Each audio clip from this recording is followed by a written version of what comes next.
Friends, welcome back to my channel math study hut. आज हम start करने जा रहे हैं बेटा नंबर सिस्टम की एक्सरसाइज 1.6। तो एक्सरसाइज 1.6 को स्टार्ट करने से पहले हमें उसके बेसिक्स पता होने चाहिए। तो उस बेसिक्स को क्लियर करने के लिए ये हम टॉपिक पहले समझेंगे, laws of exponents for real number.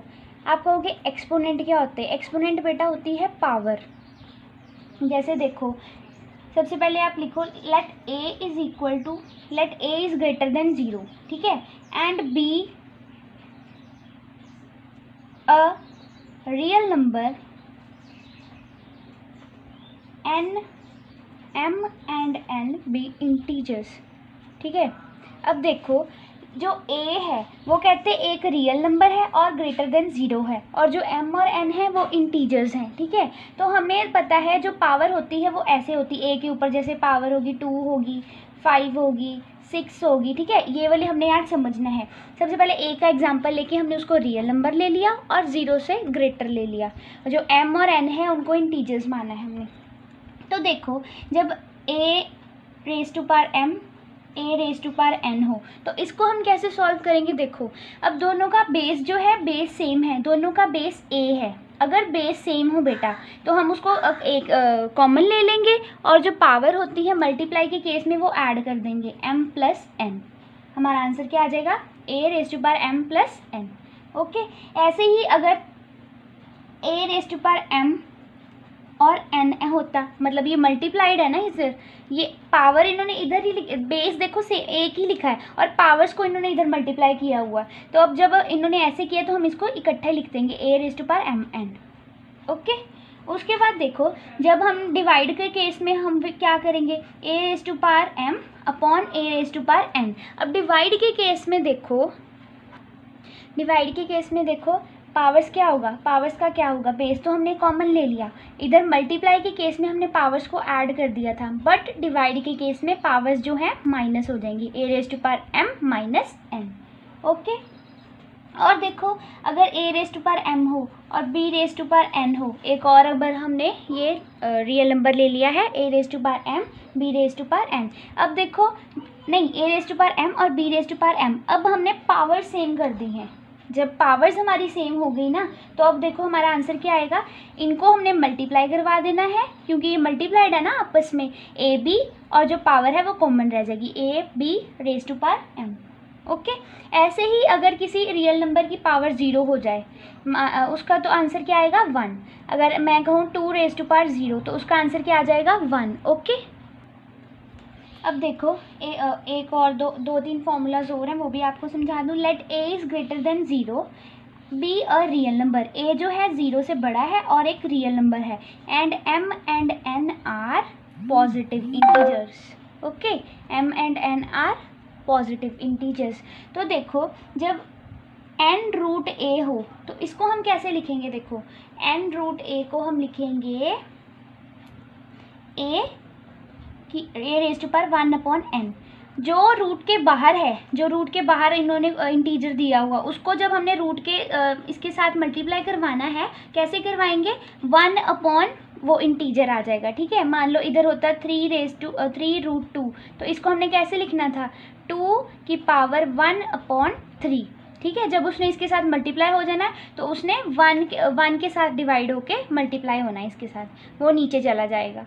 Okay, उसके बाद देखो, ए की पावर अगर m अपॉन एन दी है, ए की पावर हमारे पास है m अपॉन एन, हम इसको कैसे लिख सकते हैं? a की पावर 1 अपॉन एन, और m ऐसे भी लिख सकते हैं कि क्योंकि जब ये इसके साथ मल्टीप्लाई होगा m अपॉन एन बन जाएगा हमारा, ठीक है। और इसको हम ऐसे भी लिख सकते हैं, a को m को अंदर ले आओ, 1 अपॉन एन को बाहर ले जाओ, ठीक है। जब हम देखो 1 अपॉन एन को लेके जा रहे हैं, हमें पता है जब 1 अपॉन एन क्यों आता है, क्योंकि जब ये बाहर होता है इसको जब हमने मल्टीप्लाई करवाना होता है, देखो ये इधर बाहर था ना, इसको जब हमने मल्टीप्लाई करवाया तो वो बन गया 1 के साथ डिवाइड होके इसके साथ मल्टीप्लाई हुआ है। तो इसको हम ऐसे लिख सकते हैं, एन रूट ए की पावर एम। ओके, तो ये वही बन गया, 1 अपॉन एन को हम बाहर ले गए तो ये रूट के साथ आ गया। ओके, अब देखो, अब ये कुछ क्वेश्चन है जो हम सॉल्व करेंगे अपने कंसेप्ट को क्लियर करने के लिए, ठीक है, एकदम हमें अच्छे से समझ आ जाए। अब देखो बेटा, 7 की पावर 1 अपॉन 3 मल्टीप्लाइड 7 की पावर 1/2। अब देखो ये मल्टीप्लाई का केस है, इसमें जो बेस है वो सेम है, बेस को तो हमने कॉमन ले लिया, और क्योंकि ये मल्टीप्लाई का केस है तो इसकी पावर्स क्या हो जाएंगी, ऐड। इनकी पावर जब ऐड होंगी तो हमारे पास क्या बन जाएगा, इसको जब हम एलसीएम लेंगे तो ये बन जाएगा 6, 6 का 3 2 ज़ा 2 3 ज़ा, तो हमारा क्या आ जाएगा 7, 7 की पावर 5/6। ठीक है, अब हम नेक्स्ट क्वेश्चन देखते हैं। नेक्स्ट क्वेश्चन में देखो 4 की पावर 1/5 दी हुई है और 4 दी हुई है, इसके साथ जब अगर मल्टीप्लाई करवा दें तो क्या बन जाएगा 4 की पावर 4/5। पर हमने ये वाले स्टेप की तरफ जाना ही नहीं है, हमने देखो क्या करना है, जो 1/5 है बेटा 4 को पहले अंदर ले आए, 1/5 को बाहर ले गए। 1/5 को हमें पता हम कैसे लिख सकते हैं, हमने यहाँ पे किया था ना, 1/n को हम इधर रूट के बाहर ले गए तो ये सीधा आ गया था, इधर अंदर लेके आते तो 1 के साथ डिवाइड होके मल्टीप्लाई होता है ये, है ना। तो हम देखो क्या करेंगे, 5√4 की पावर 4, ठीक है, 5√4 की पावर 4। आप इसको यहाँ पे भी फिनिश कर सकते हो, अगर आपको ये 2 पॉइंट ऐड करने आप ये भी कर सकते हो, ठीक है, यहाँ तक भी आंसर सही होगा। अब देखो थर्ड क्वेश्चन देखो, 8 की पावर 1/5 डिवाइडेड बाय 8 की पावर 1/3। सबसे पहले तो बेस कॉमन है, हमने बेस को एक जगह ले लिया। उसके बाद देखो ये डिवीजन का केस है तो इसमें पावर क्या हो जाएंगी, माइनस सब्ट्रैक्ट होंगी, 1/5 माइनस 1/3। ठीक है, ये आ गया हमारा आंसर। अब हम रिकॉल करते हैं कि हमने क्या क्या पढ़ा। देखो a की पावर अगर -n हो, a की पावर अगर -n हो तो जो ये नंबर होता है ये डिनोमिनेटर में चला जाता है क्योंकि इसकी पावर माइनस में है। अगर मैं कहूँ आपको 2 की पावर -3 है तो इसको हम कैसे लिखेंगे, 1/2 की पावर 3। जब इसको हम नीचे ले जाएंगे इसकी पावर पॉजिटिव हो जाएगी। ओके, उसके बाद देखो a की पावर m/n, a की पावर को हम m × 1/n लिख सकते हैं ना, क्योंकि जब हम इसको मल्टीप्लाई करवाएंगे m/n ही आ जाएगा। और हमें पता है हम 1/n को कैसे लिख सकते हैं, 1/n को n को हम बाहर ले जा सकते हैं और ये बन जाएगा √a की पावर m। ये हमारा आंसर आ गया। अब हम कुछ क्वेश्चन सॉल्व करके देखते हैं, ठीक है। क्वेश्चन का फर्स्ट पार्ट देखो, इधर √3√125 का स्क्वायर है तो हम इसको पहले अंदर लेके चलते हैं। हमें पता है जब ये अंदर आएगा तो ये 1/3 के ऐसे बन के 1/3 बन के ही मल्टीप्लाई होगा इसके साथ, ठीक है। तो हम लेके जाते हैं और इसका स्क्वायर भी कैंसिल हो जाएगा जब ये अंदर आ जाएगा। 125 का स्क्वायर इंटू 1/3। ओके, और देखो जब 125 का स्क्वायर, 125 के स्क्वायर को हम कैसे लिख सकते हैं, नहीं 125 को हम सिंपल कैसे लिख सकते हैं, स्क्वायर को अभी छोड़ो। 125 किसका स्क्वायर होता है, स्क्वायर तो नहीं, क्यूब रूट होता है 5 का। 5 5 ज़ा 25, 25 5 ज़ा 125, 5 का क्यूब होता है ना 125, और ये स्क्वायर, फिर उसके बाद 1/3। तो अब देखो 5/3 इंटू 2 क्या बन गया 6, और ये मल्टीप्लाई हो गया अंदर 1/3, ये क्या बन गया 2। 5 की पावर हमारे पास 2 आ गई, 5 की पावर 2 क्या होती है 25। ये हो गया हमारा क्वेश्चन सॉल्व। हमें बेटा ये स्क्वायर रूट्स, क्यूब रूट थोड़े बहुत याद होने चाहिए। जो स्क्वायर रूट है वो तो 10 तक आप याद कर ही लो, 10 या 20 तक आप अच्छे से याद कर लो, ठीक है। और जो क्यूब रूट है चाहे वो आप 10 तक याद कर लो। उसके बाद देखो सेकंड पार्ट में देखो 5√32 का क्यूब दिया हुआ है। उसके बाद देखो हमने पता है हमें क्या करते हैं, हम 5 को जब अंदर लेके आते हैं तो वो 1/5 बन जाता है। 32 का क्यूब इंटू 1/5। अब देखो हम 32 को कैसे लिख सकते हैं, 32 को अगर आपको नहीं ऐसे आता है 32 का आप एलसीएम लेके देख लो। 2 16 दा 32, 2 8 दा 16, 2 4 ज़ा 8, 2 2 ज़ा 4, 2 1 ज़ा 2। अब 2 देखो कितने बार आया, 1 2 3 4 5, मतलब ये 2 की पावर 5, 2 की पावर 5 इंटू 3 इंटू 1/2, ठीक है।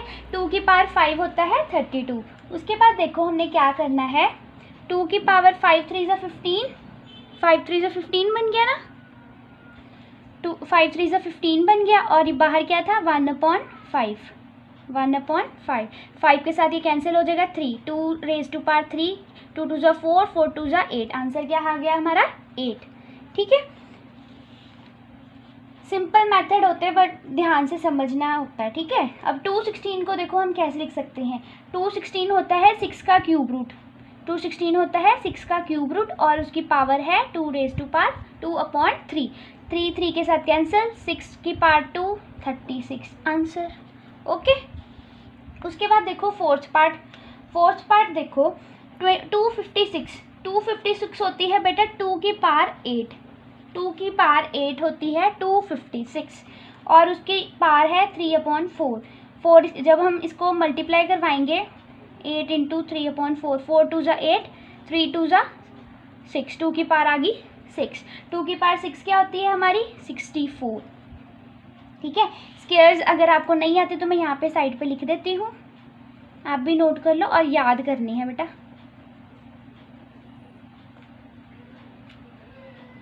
ठीक है। मैं लिख देती हूँ, ये मैंने लिख दी 2 की पावर्स, ठीक है। ये क्योंकि ये ज़्यादा मैक्सिमम यूज़ इनका ही होता है। अब देखो जब हमने 256 को देखना था, 256 को हम और भी टेबल से निकाल सकते थे पर हमने देखो 2 की पावर हमें याद था 2 की पावर 8 होता है 256, आंसर हमारा इजीली फटाफट निकल आया, ठीक है। तो आपको ये कुछ चीज़ें हैं जो याद रखनी है। अब हम चलते हैं अपनी एक्सरसाइज 1.6 के ऊपर, लेट्स गो। क्वेश्चन नंबर 1 देखो बेटा, 64 की पावर 1/2 दी हुई है। 64 पता है हमें 8 का स्क्वायर होता है, 8 8 जो 64 होता है ना, 8 की पावर 2 और उसकी पावर है 1/2 और जब ये मल्टीप्लाई होगा, पावर्स मल्टीप्लाई होंगी हमारी, ये इसके साथ कैंसिल, 8 की पावर 1 का क्या आ जाएगा 8। ओके, उसके बाद देखो हम चलते हैं सेकंड पार्ट पे। अब नेक्स्ट पार्ट है 32 की पावर 1/5। 32 को हम देखो हमें पता है 2 की पावर 5 होता है 32, हम यहाँ पे वही लिख देंगे 2 की पावर 5 32 बन गया और उसकी पावर थी 1/5, ये इसके साथ कैंसिल, 2 की पावर 1 आंसर आ गया 2, सिंपल है। अब देखो 125 की पावर 1/3 दी हुई है। 125 पता है हमें 5 का क्यूब रूट होता है, 5 5 ज़ा 25, 25 5 ज़ा 125 होता है ना, तो इसकी पावर है 1/3, ये भी इसके साथ कैंसिल, 5 की पावर 1 आंसर आ गया 5। ये हो गया हमारा फर्स्ट क्वेश्चन फिनिश। अब हम चलते हैं सेकंड क्वेश्चन पे। सेकंड क्वेश्चन देखो बेटा, 9 की पावर 3/2 दी हुई है, 9 की पावर 3/2। अब हम 9 को सोचो कैसे लिख सकते हैं, 3 का स्क्वायर 9 होता है ना, 3 3 ज़ा 9, 3 का स्क्वायर और उसकी पावर 3/2। अब जब ये मल्टीप्लाई होंगी पावर्स आपस में तो ये कैंसिल, 3 की पावर 3 आंसर आ जाएगा 27, 3 3 ज़ा 9, 3 ज़ा 27। अब नेक्स्ट पार्ट 32 की पावर 2/5। 32 को बताओ हम कैसे लिख सकते हैं, 2 की पावर 5 होती है 32 और उसकी पावर है 2/5 और जब ये आपस में पार्ट्स मल्टीप्लाई होंगी तो 5 5 कैंसिल, 2 की पावर 2 आंसर आ गया 4। थर्ड पार्ट देखो, 16 को हम कैसे लिख सकते हैं, 16 होता है 2 की पावर 4 और उसकी पावर है 3/4, ये पावर जब मल्टीप्लाई होंगी 4 और 4 कैंसिल, 2 की पावर 3 हमारा आंसर आ गया 8, 2 2 ज़ा 4, 2 ज़ा 8। अब देखो 125 की पावर -1/3 रखी है, तो जब पावर ही नेगेटिव है तो हम क्या करते हैं, न्यूमरेटर वाले क्वेश्चन को डिनोमिनेटर में ले जाते हैं, तो ये हमारा इधर आ जाएगा 125 1/3, ठीक है। तो अब हमने देखो क्या करना है, या तो आप इस मेथड से कर लो, इसको नीचे ले गए हम, ठीक है। और 125 को हम कैसे लिख सकते हैं, 125 होता है 5 का क्यूब और उसकी पावर है 1/3। जब ये कैंसिल हो जाएगा तो 3 3 के साथ कैंसिल, हमारा क्या बचा 1/5 की पावर 1, 5 की पावर 1 का मतलब 5, ठीक है, सिंपल आ गया 1/5। या तो हम इसको ऐसे भी कर सकते हैं, देखो 5 को ऊपर ही हमने कर लिया, 5 की पावर 3 आ गई, 125 को 5 का क्यूब लिखा हमने और इसकी पावर अभी यहीं नेगेटिव ही रहने दी, ठीक है। ये इसके साथ कैंसिल, 5 की पावर -1 आ गई और अगर इसकी पावर नेगेटिव है तो ये नीचे चला जाएगा, तब भी आंसर आ गया हमारा, ठीक है। अब हम चलते हैं थर्ड क्वेश्चन पे, सेकेंड क्वेश्चन हो गया हमारा फिनिश। थर्ड क्वेश्चन देखो बेटा, सिंप्लीफाई करना है, 2 की पावर 2/2/3 मल्टीप्लाई 2/1/5। अब हमें पता है ये यहाँ पे अगर डॉट का निशान होता है तो इसका मतलब होता है मल्टीप्लाई हो रखा है। अब देखो बेस अगर कॉमन है तो बेस को तो पहले हम निकाल लेंगे बाहर कॉमन, उसके बाद देखो अगर ये मल्टीप्लाइड हो रहा है तो इसकी पावर ऐड हो जाएंगी, क्योंकि इनके बेस मल्टीप्लाई हो रहे हैं ना तो इनकी पावर ऐड हो जाएंगी, मैंने आपको समझाया था अभी, 2 की पावर 3 प्लस 1/5। जब ये पार्ट्स ऐड होंगी तो हमारा आंसर आएगा, इधर हमारा एलसीएम क्या आ गया 15 और यहाँ पे हमारे पास क्या बन गया 10 + 3। हमारा आंसर आ गया 2 रेज़ टू पावर 13/15। ओके, अब हम चलते हैं सेकंड पार्ट पर। सेकंड पार्ट देखो बेटा, 1/3 रेज़ टू पावर 3/7। अब देखो हमने क्या करना है, ये 3 नीचे लिखा हुआ मतलब इसकी पावर नेगेटिव होगी इसलिए ये नीचे है, इसको हम ऊपर लेके आते हैं। 3 की पावर -3, पावर नेगेटिव है तभी नीचे था ना, इसको हम ऊपर ले आए तो इसकी पावर नेगेटिव इंटू 7, तो 7 3 सा क्या बन गया 21 नेगेटिव। ठीक है, तो अब हम इसको कैसे लिख सकते हैं 1/3 की पावर 21। ओके, सेकंड पार्ट भी हो गया। थर्ड पार्ट देखो 11 रेज़ टू पावर 1 और 11 रेज़ टू पावर 1/4। सबसे पहले हमने नोट किया ये बेस कॉमन है तो हमने बेस को निकाल लिया बाहर। अब देखो ये डिवाइड हो रहे हैं इनके बेस, तो पार्ट्स क्या हो जाएंगी सब्ट्रैक्ट। 1/2 - 1/4, 11 की पावर 2 - 1 इनका एलसीएम लिया तो आ गया 4, तो हमारे पास क्या बन गया 11 रेज़ टू पावर 1/4। ओके, आया समझ। उसके बाद देखो अब हमारी पावर्स देखो कॉमन हो जाएंगी। 7 × 8, 7 की पावर 1/2, 8 की पावर 1/2। अब हमने बेस को पावर्स को कॉमन ले लेना है। बेस हो जाएंगे मल्टीप्लाई क्योंकि ये पहले ही मल्टीप्लाई हो रहे थे, और पावर्स हो जाएंगी हमारी कॉमन। 7 8 = 56, 56 की पावर 1/2। अगर देखो बेस सेम होते पावर्स अलग अलग होती तो बेस हमने निकाल लेना था और पावर्स को ऐड करना था। पावर्स को ऐड सब्ट्रैक्ट करते हैं। अगर बेस का जो हमें साइन दिया हुआ हमने बेस को वैसे ही करना है। ठीक है, 56 रेज़ टू पावर 1/2 हमारा आंसर आ गया। यहाँ पे हमारा ये चैप्टर भी फिनिश हो गया। एक्सरसाइज 1.6 के साथ हमने चैप्टर को ये फिनिश कर दिया। ओके, अगर आपको वीडियो अच्छी लगी हो please like, comment and share and don't forget to subscribe my channel. Okay, bye.